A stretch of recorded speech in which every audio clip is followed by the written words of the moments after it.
So we will start by generating a positive motivation. So we take those minds, as we do, minds of refuge, and confidence, and bodhicitta.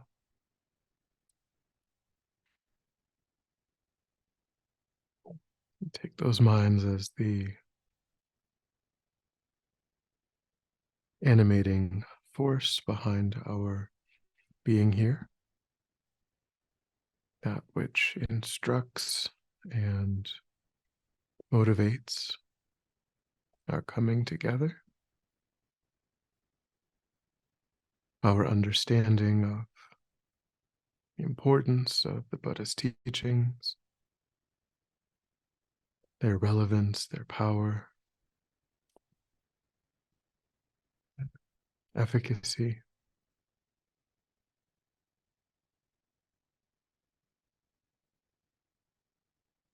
how they spring from a reliable, unmistaken guide, how they've been proven over 2,600 years of practitioners striving and attaining the same result. And our understanding that the purpose of that result is to unlock our capacity to be of limitless benefit to sentient beings. So we cultivate these minds.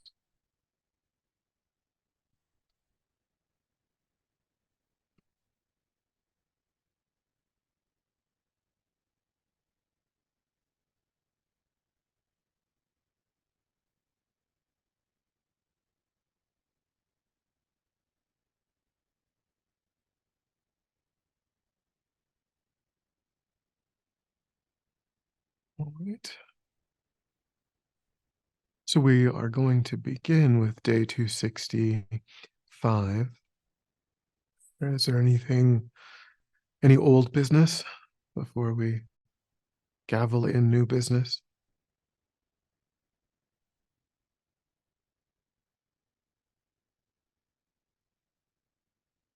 All right.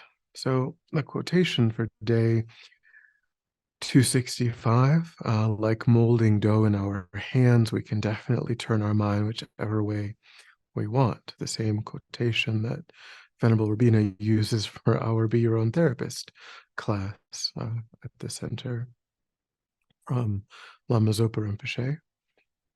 So this is, of course, getting at, the understanding that the mind is a non-physical energy that's not subject. Geshe Sherab made, the same point recently. That the physical body, we can have goals for the physical body, and that might be reasonable in terms of trying to establish some, health and so on in our routine.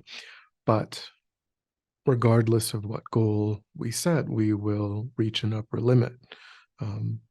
We can work out, 12 hours a day, and the body will change, and then it will stop changing at some point. But the mind doesn't work that way. The mind is not physical and isn't subject to those limitations. And so the mind is something that can be developed limitlessly, partly, as I said, because of it being an energy rather than a physical, atomic kind of structure, and also because it lacks inherent existence. Combined, of course, the physical body lacks inherent existence as well. So it's a combination of those two things. You need both. You need the fact that it, as an entity, as a phenomenon, it is energetic in nature, but also it's not fixed. That we are not stuck with the afflictions. They are called adventitious. They are temporary. They are not in the essential nature of the mind. So he says, we have to understand the message of the Buddha and transform our mind from one of suffering and delusion to one of everlasting happiness, to take advantage of the fact that the mind is an energy and that it is empty of inherent existence, is what permits us to engage in that process. And he defines that as creating only virtue and never creating non-virtue. So all of the states of mind that we are encouraged to grow, love and compassion and generosity and patience and ethical restraint and joyous effort and wisdom and concentration, and they can only create virtue. I mean, aside from concentration in isolation, if you only developed concentration, then that's sort of agnostic.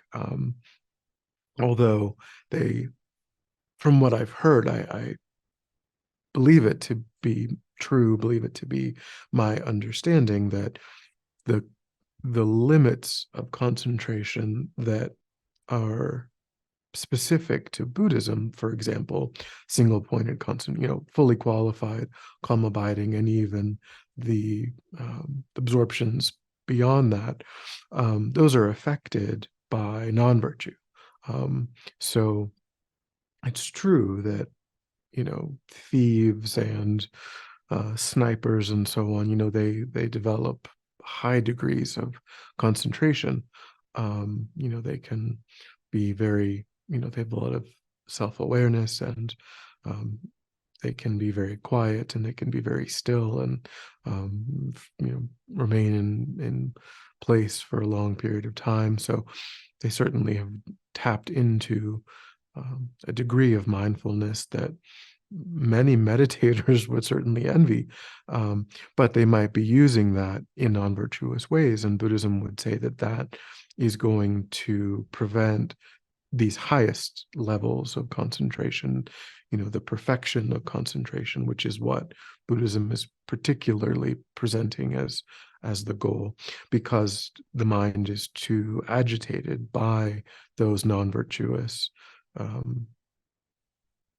seeds, or that the actual actions of body, speech, and mind. If you're using your body, your speech, and your mind to cause harm consistently, and you never make any progress on that, then the highest levels of concentration are affected by that, because you're introducing a level of agitation into the mind through your actions, and you're working against yourself in wanting to get to these highest levels. But certainly there are levels of concentration that you still can achieve. So, of course, and then he says we can't expect happiness while creating the causes for suffering. So, and then he joins that, with the practice of observing our karma, becoming aware of what is virtue, what is non-virtue, because of course we're going to notice, a chasm between the ideals that we're presented with in the teachings and our own behavior, in the beginning. But the goal is over time to kind of narrow that gap between the two things, using, like Shayla said, using purification practice, and making effort, striving, power of restraint, and so on. So of course we engage in mistaken actions, and then we purify them, and we use that purification process as the vehicle for narrowing that gap over time.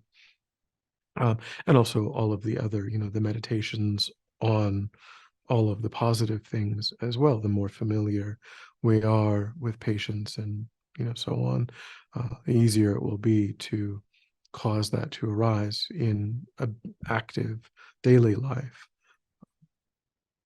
So by engaging by putting effort into all of these technologies that Buddhism is giving us, then we shift the mind. We work with, we mold, as Lama Zopa here is saying, we mold the mind.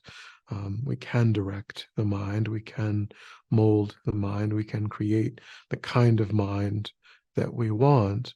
Um, but slowly over time, not within a short period, but given effort, given time, given consistency. Um, because he says, like, the mind uh, can do it, he says, because the mind is malleable, like the soft clay from which we can make any shape we want. Um,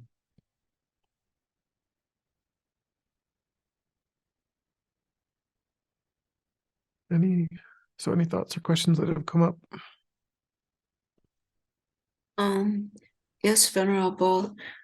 I'm wondering, and it might be misplaced, but could I liken that to if there's something non-virtuous, it's almost like a being cut off. In other words, if I behave what I would say is judgmentally poorly towards someone else, in essence, I'm not in that at that time really cognizant of what they're feeling in some ways. Like I'm not in a state of compassion, and therefore there's only sort of part of me experiencing. I've cut off sort of into a more dualistic mode. Is that part of what we're talking about?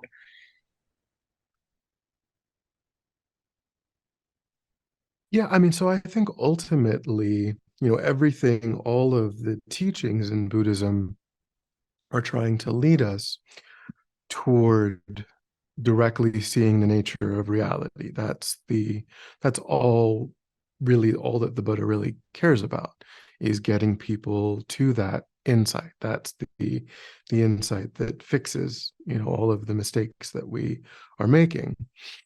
And so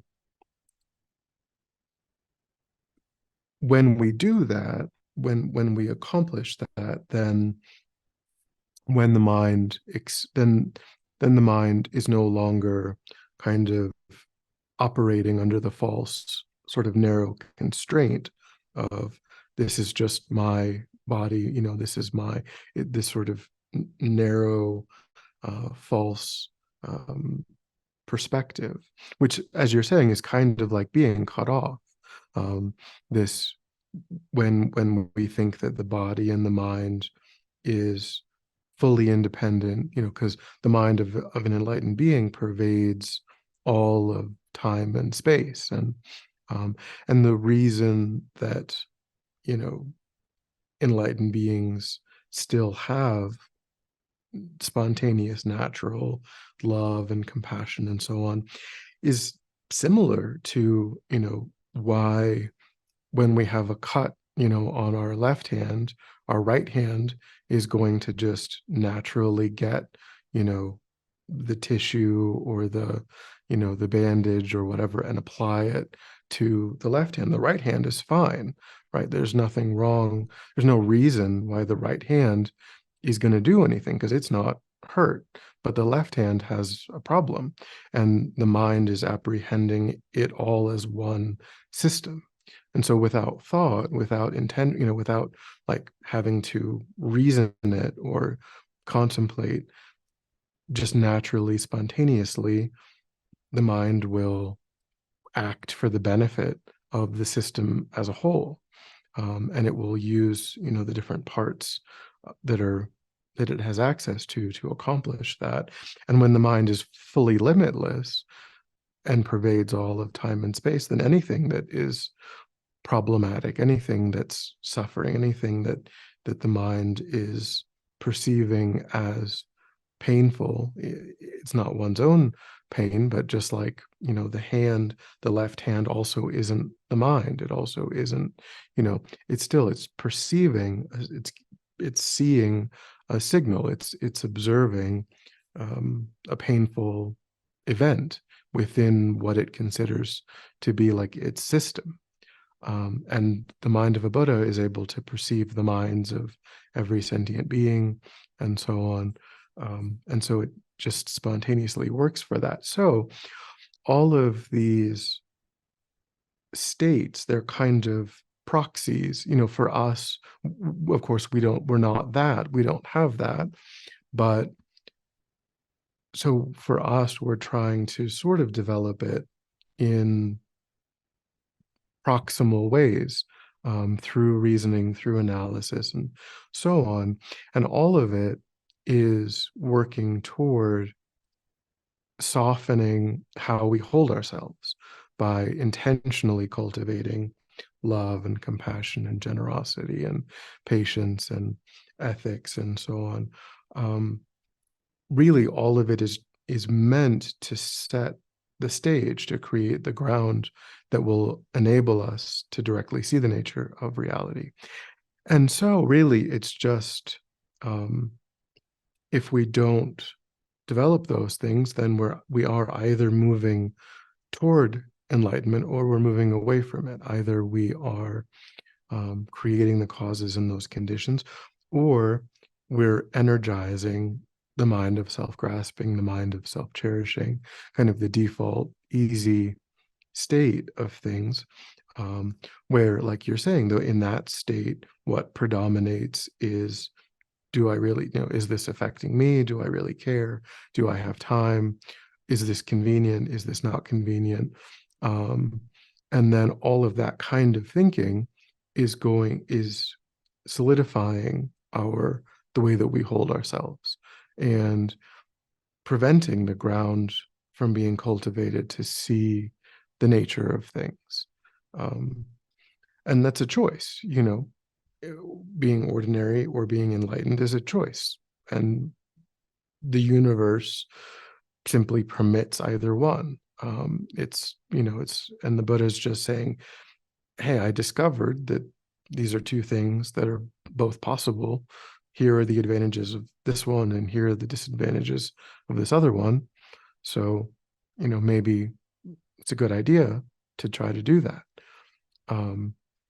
But yeah, I mean, anytime that we intentionally, give in to those impulses, where we're not bringing to bear whatever love, whatever compassion, whatever kind of other focused, um, states of mind we've developed, and we instead, turtle inward and just kind of think about me and my preferences, then we're either softening or solidifying our ego identity. And we can't achieve enlightenment with a really rock solid ego identity. It's just not.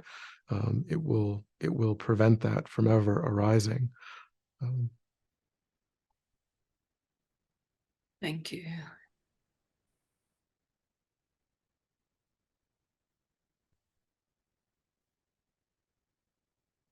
So in day 266, Lama Yeshe is saying, if we don't know the nature of the mind, we can't even cure our own misery. So in a way, this is getting at these, the different stages of the path to enlightenment, which we've touched on, I think, in this way before, and kind of the skillful means of the Lamrim, where, initially, we're encouraged to avoid the causes and the conditions that would give rise to the lower realms. And then we gradually keep adding, skills, keep adding capacities. So, but ultimately, if we try to, of course, it's wonderful to have that motivation to be of benefit to others, and like, as of course, as we're meant to cultivate, that's again one of these other focused, intentions that takes the spotlight off of, my problems, my preferences, and gives us courage, gives us inner strength, resolve, and so on. But at the same time, of course, we, again, like Geshe, I try to bring in, as much as I can from what Geshe-la, is also teaching. He said, if we just pray, just I think it was just Sunday, where he was saying, you know, see how that works for you. Like if with food, if you just sit in your house and you're like, I'd really love to eat some whatever tonight, and 6 hours and you're just sitting there saying, oh, it'd be amazing if somebody just knocked on my door with some, my favorite food. Do that for a week and see how often someone actually knocks on your door and brings you some of that food. It's not really going to happen. Geshe makes room, of course, for the power of prayer in a spiritual context as something that supports our practice, in part because it helps us to aspire to things that are beyond us and so on, and it helps to create a relationship, of course, with enlightened mind, with enlightened activity. But we can't rely on it solely, only by itself. We have to actually create the causes and the conditions through other means. Certainly, prayer supports that process, but it can't be the only thing that we rely on, or, we won't really make progress. If we never, he said, if we never actually try to understand what gives rise to bodhicitta, like for as was the example he used, like what are the actual internal causes and conditions of the mind of bodhicitta. We can pray for the Buddha to cause the mind of bodhicitta to arise in our minds, but if we've never once engaged in any of the contemplations, if we've never studied how historically, you know all of the great meditators have accomplished bodhicitta, we'll go our whole lives and bodhicitta will never arise in our mind. So in the same way with this contemplation, we have to actually be doing the things that are reducing our own delusions. We can't just, in a way, it's kind of like, in the past, I've used sort of like and probably in this course, the airplane example where they say, if you're traveling with a young child and we lose air pressure, you have to put the, oxygen over your own face before you help other people. Because if you lose consciousness, you can't be of any benefit. In the same way, if we go to the lower realms, we can't be of any benefit. If we never do the actual things that create the causes and the conditions of our enlightenment, then to say, oh, I want to achieve enlightenment for the benefit of all sentient beings, but I'm not actually doing any of the things that would allow that to happen. And we just have this prayer, we just have this aspiration, but we're not trying to understand what are the delusions. Can I name the delusions? What are their definitions? And then more importantly, what does it look like? What does it feel like when they're arising in my mind? And do I understand what are the antidotes? Can I list the antidotes? Can I define the antidotes? And more importantly, am I actively trying to create familiarity through effort with the antidotes? And then in daily life, more and more over time, am I countering the afflictions with the antidotes? And then, like and am I working on my attachment? Am I just again and again and again following my attachment? Am I working on aversion, or again and again and again? Am I simply only, and it's not to say that we should beat ourselves up over some arbitrary, time frame or yardstick or, benchmark or something, but just to be realistic, am I actually just making effort, day by day? Am I taking it seriously? Do I really understand what is the Buddha saying? This is what must be adopted, this is what must be discarded. And am I, actually creating those causes and those conditions? Or are we just saying, well, it's good enough to want this incredibly, it would be like saying, I want to be a surgeon in order to, you know, ameliorate all of the, heart disease that exists, but I'm not going to go to medical school. That would be silly. Why would I do that? Like, I'm just going to think about it. I'm just going to hope that I can do that. But I'm not, I don't want to actually, you know, put in the work to accomplish that. So,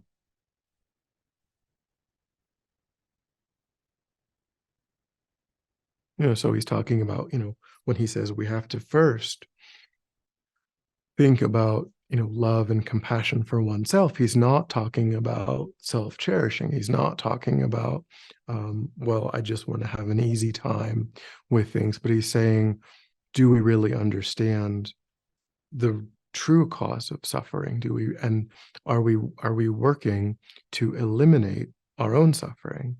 If we're not actively working to eliminate even the subtlest, deepest levels of our own suffering, then we can't really say that there's going to be a time. I mean, of course, at some point, maybe, but it's quite far in the future that we might achieve enlightenment. We can't say, well, I'm really going to achieve enlightenment in a serious way, because we haven't uprooted the cause of the things, all of the things that are obscuring the arising of enlightenment in our mind.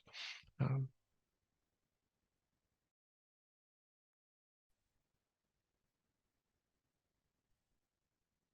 so we have to cultivate real love and compassion, wishing ourselves to be free of suffering and to be happy, but not in a limited way, not in a comfort and pleasant food, and not in a sensory kind of way, and really understanding that the cause of my suffering are the afflictions, and the cause of my lack of happiness is um, the afflictions, and also you know, not being immersed in the antidotes, um, not abiding in love and compassion and generosity and patience and so on.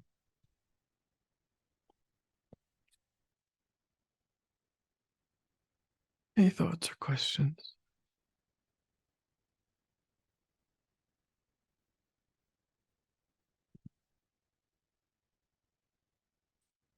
For the next section, we're moving into the last section of this general section on the middle scope. We're still in the middle scope, but we've moved into the next division of that section, where the teachings are all going to be centered on the 12 links of dependent origination.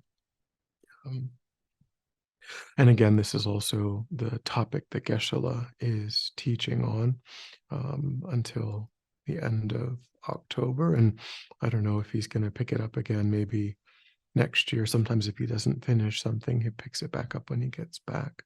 But he might, I don't know if he'll finish or not. Yeah, so the 12 links of dependent origination, day 267. The quotation is, "The wheel of life is a scientific explanation of how our internal world evolves." So again, we said that the topic, one of the major topics, is the evolution, how the evolution of samsara, and the factors that give rise to the evolution of samsara. So then in the description, it begins by saying, "You must have seen tankas of the wheel of life." So again, the wheel of life is in the quotation, and then he is here in the first sentence, the wheel of life. So that is a artistic painting. A tanka is a cloth painting. Generally, it's often actually hand. There, I mean, I'm sure now they have prints. They've got prints and things, but historically they were actually hand painted on silk or fabric. And so, and it originated with the Buddha himself, this very detailed artistic representation of all of the factors that generate or cause cyclic existence. So in the first contemplation, the description talks about the center. He says there's a pig with a chicken's tail feathers in its mouth. The chicken's beak holds the tail of a snake, while the snake is shown biting the tail of the pig. So I will screen share the Wheel of Life.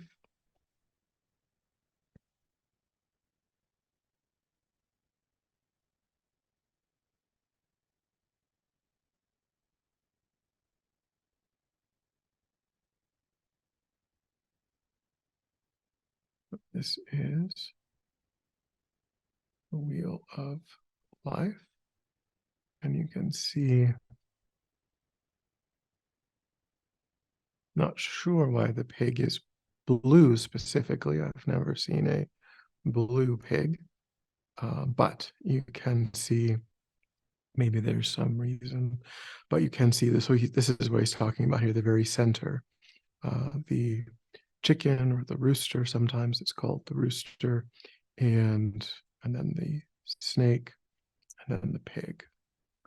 So, and probably there will be other contemplations that reference the Wheel of Life in this section. Sometimes they start, I know that, I think when Geshe started teaching it, he started with the outer rim of the Wheel of Life here. But Lama Yeshe has started with the middle. And so these represent the three root delusions here. So, and I'll put it in the chat before we end, so you can, if you want to have it, you can have it. It's also on the website, Geshe-la's class. So like I said, this entire artistic representation came from the Buddha. He described to an artist what to create, and then gave it to someone as a gift, trying to help that person. Here in a pre-literate time, kind of just like in Christian pre-literate times, they would try to make important points or tell, through drawings, through pictures. And so, of course, the Buddha was he was trying to communicate these ideas, to a pre-literate society, would be my guess. So he says, now in the description of the quotation, it says, in the Wheel of Life, the pig symbolizes ignorance, the chicken craving desire, and the snake hatred. It's a perfect external demonstration, it says, of how, starting with ignorance, delusions develop in the mind. It says, Lord Buddha's key discovery was that the pollution of ignorance is the root of all problems, and from ignorance comes attachment, craving, desire, and hatred.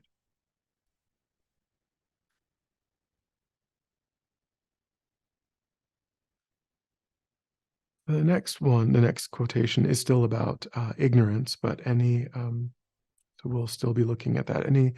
Anything so far? Any questions as we're moving into the 12 links?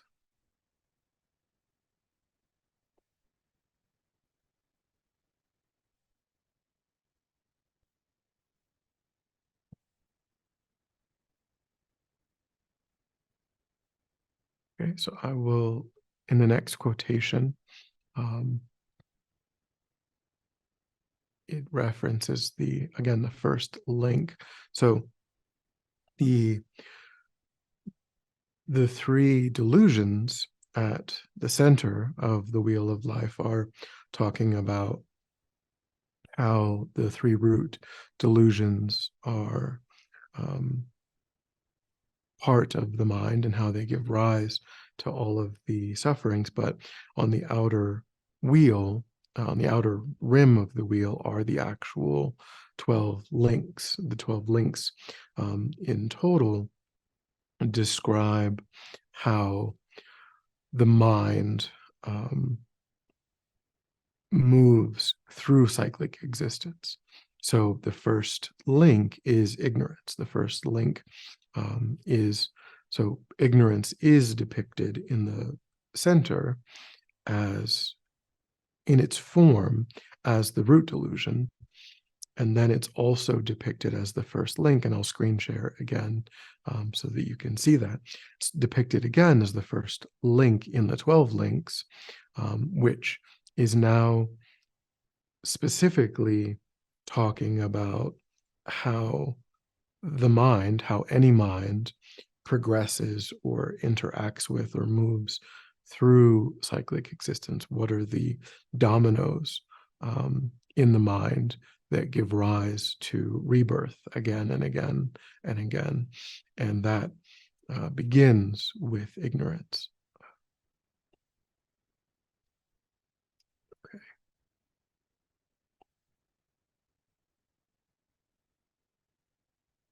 So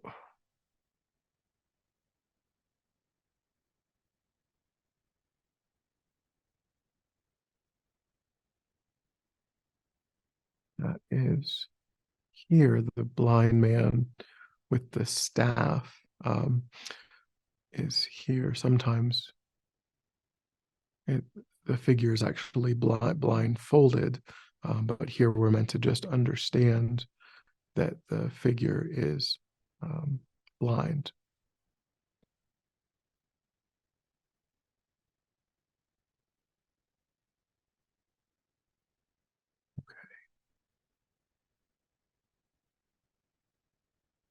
And so, and then of course, the whole wheel of life is the red figure on the outside is Yama, the Lord of Death.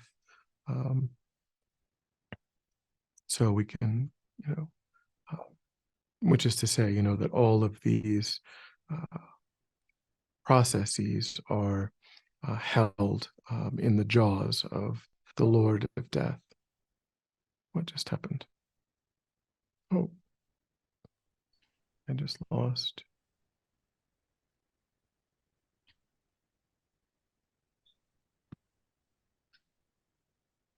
Venerable, is Yama and Yamantaka the same being?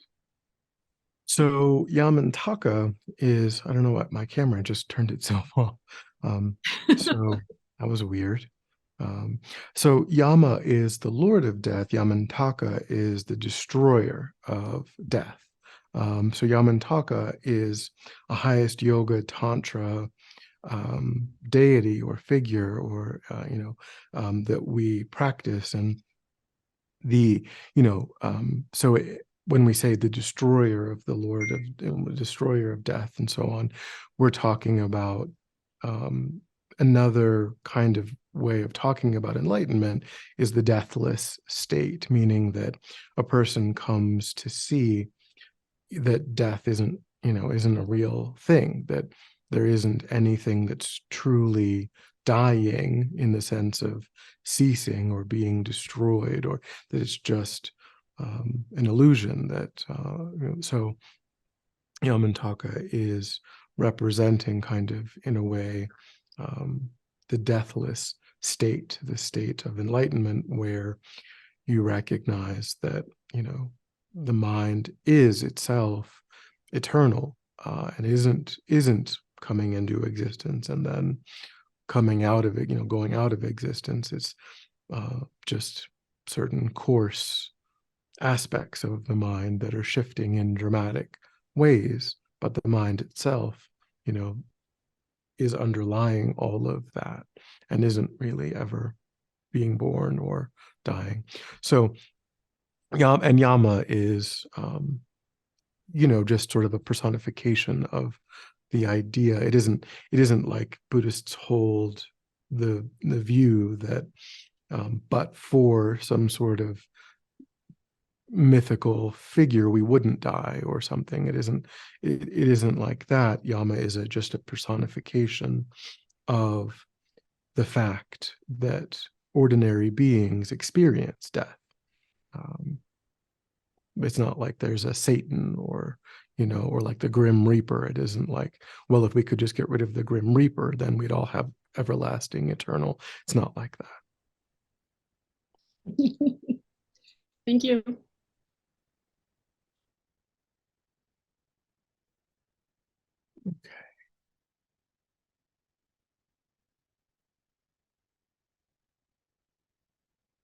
Yeah, the first link is depicted as it says here as a blind man walking with the aid of a stick or the staff that I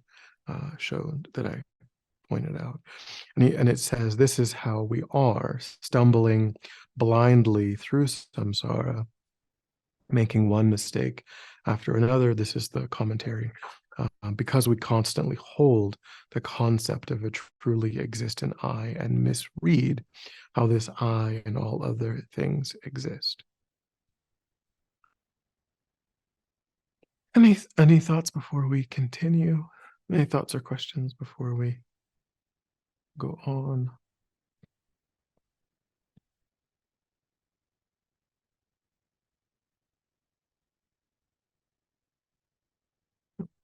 Yeah, so again, this is ignorance as not just the root delusion, but ignorance as the first in the 12 links, the first causal factor, because these links, as Geshe said, each of these links is the cause of the next link, which is the cause of the next link, and so on. Like I said, these dominoes that are falling again and again in this, kind of recursive way that gives rise to the movement of the mind through ordinary existence. And so the commentary goes on to explain that we can talk about ignorance in two ways. The really problematic ignorance is fundamental ignorance, as we've been saying, marigpa. But then there's, which is this active misapprehension, this holding to a fantasized, imagined I and other. And then there's conventional or coarse levels of ignorance, which are, in a way, they can be worked on separately. And, this is,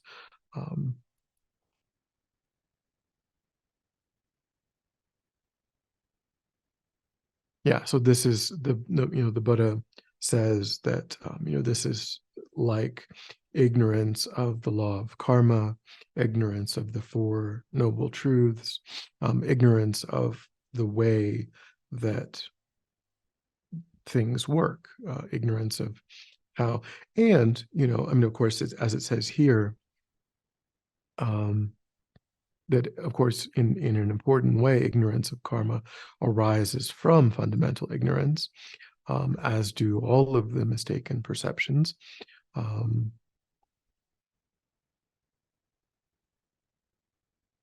And it says ignorance of how things exist means not understanding how all things are dependent arisings, that they arise in dependence upon causes and conditions, and not understanding how all things lack any sense of true or inherent existence. This is the level of ignorance that binds us to samsara. Due to ignorance, karma is created, and due to karma, consciousness comes into existence. With conscious, so here this is sort of a description of all of the 12 links, which we will be looking at individually. But it says, due to ignorance, karma is created. Due to karma, because again, all of the links are the principal cause of the next link.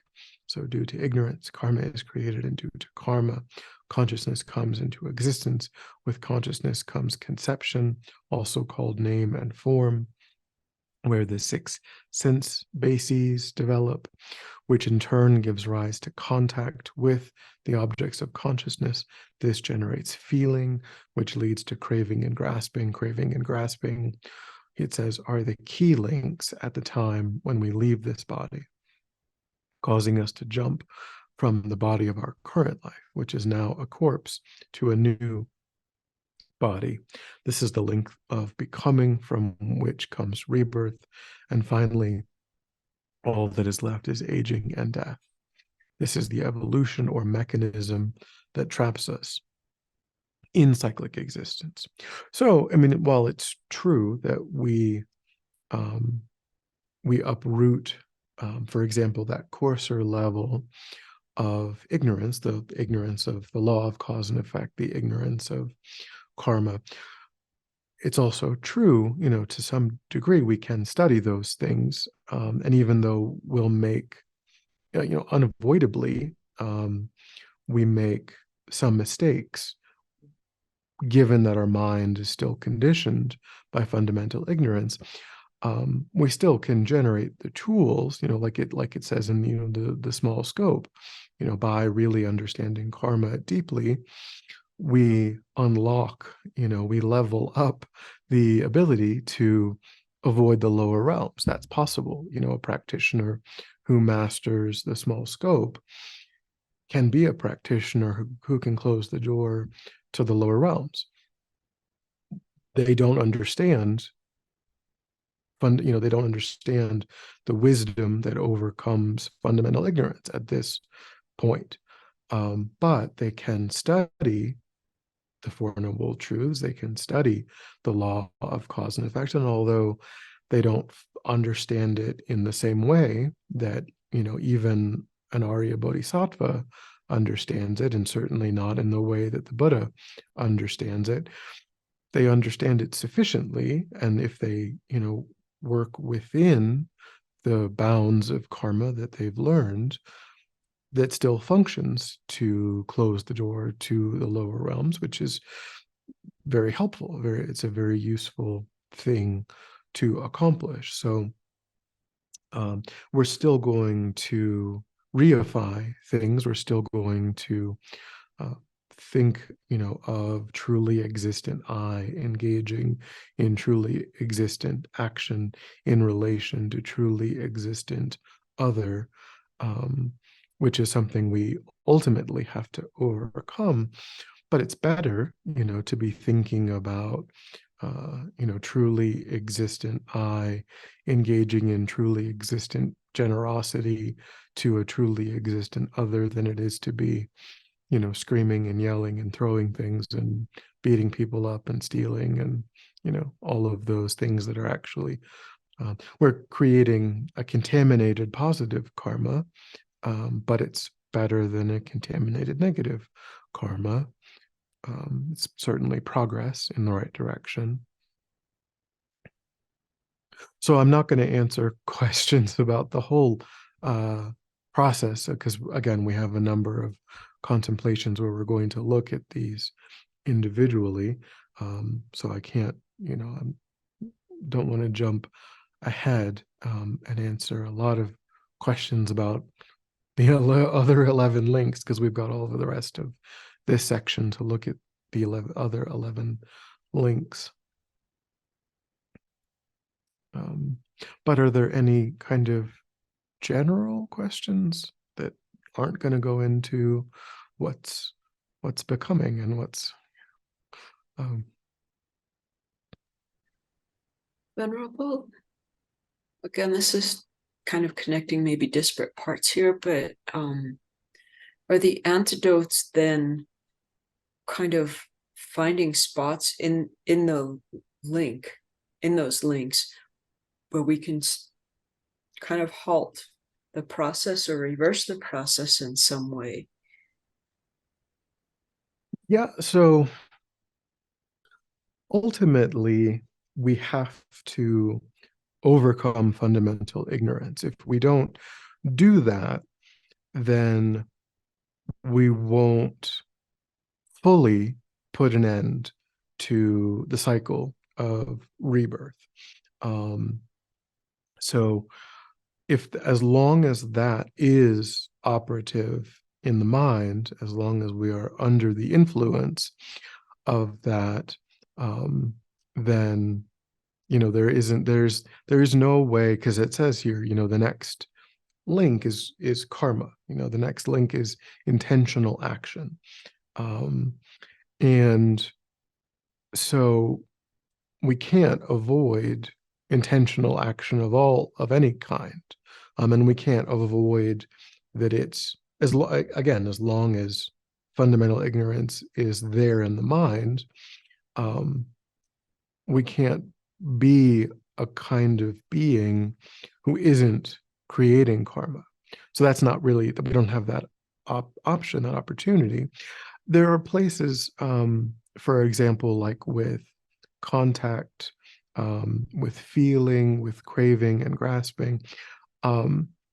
There are places, as you're saying, within the 12 links where we can shift things in a positive direction, where we can move things in a better way.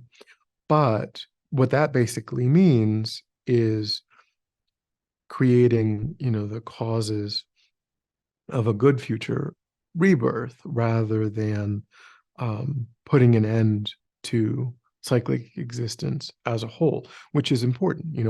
We can, even with the mind, even with fundamental ignorance operating in the mind, we can gradually over time develop some tools, develop some skills that help us to relate to what happens when we engage with objects of attachment and objects of aversion, how to skillfully react to those being present in the environment, and to what degree craving and grasping are going to run the show, are going to take over and kind of overwhelm our mindfulness, our introspective awareness, our sense of propriety, and so on.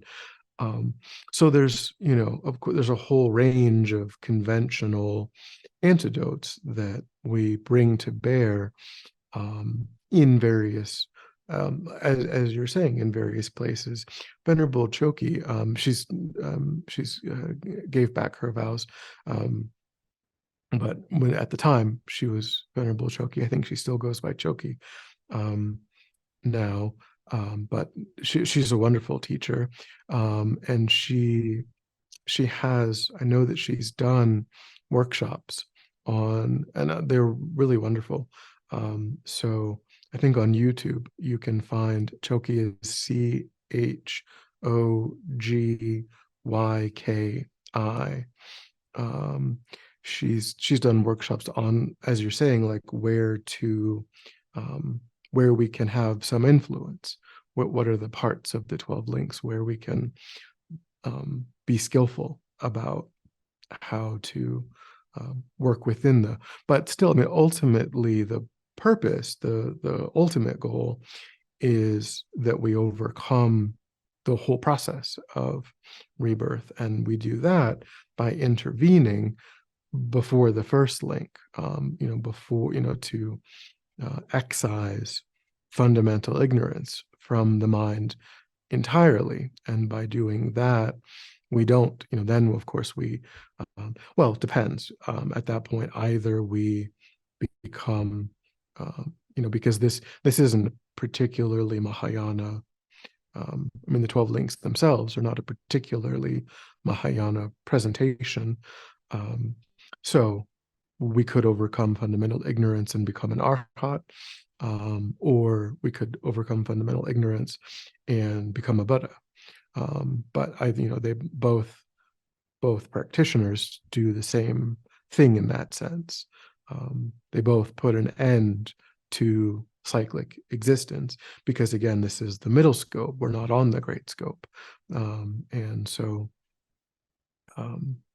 but for a Mahayana practitioner, the goal would be not only to put an end to fundamental ignorance, just to accomplish one's own welfare, but the goal would be full enlightenment, which, but that comes on the great scope and not the middle scope.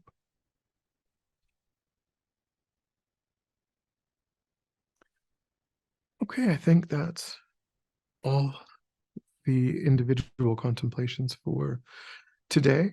So any questions, thoughts, questions?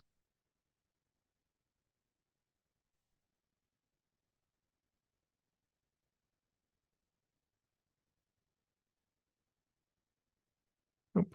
All right. So we'll end with dedication. So we'll bring to mind our altruistic motivation and think that by listening and contemplating, we've actualized that motivation, generated positive energy in the mind. That positive energy, when it ripens, will bring about a beneficial result, and we want that beneficial result to have a particularly spiritual purpose. So think about the ways in which you are sealing, directing, dedicating that energy as supportive causes in your spiritual life.